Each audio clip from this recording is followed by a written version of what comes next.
এখন প্রশ্ন হচ্ছে, কেন সরফ, কেন নহ শিখতে হবে? তার উত্তর মুখে নয়, আমি লিখে দিচ্ছি।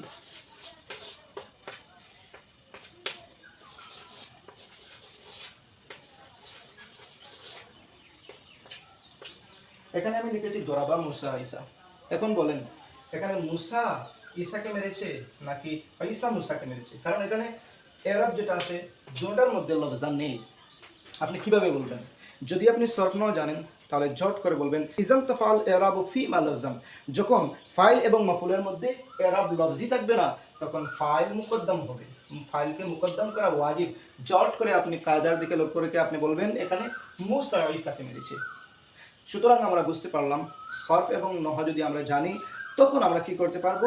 আমরা ভালো করে আরবি বুঝতে পারবো, এবং যদি ভালো করে আরবি বুঝতে পারি তখন আমাদের জন্য মাসআলা বুঝতে সহজ হবে, আরবি কিতাবগুলো বুঝতে সহজ হবে, আহাদিস বুঝতে সহজ হবে, কোরআন বুঝতে সহজ হবে। সুতরাং আমাদেরকে সরফ নহ শিখতেই হবে।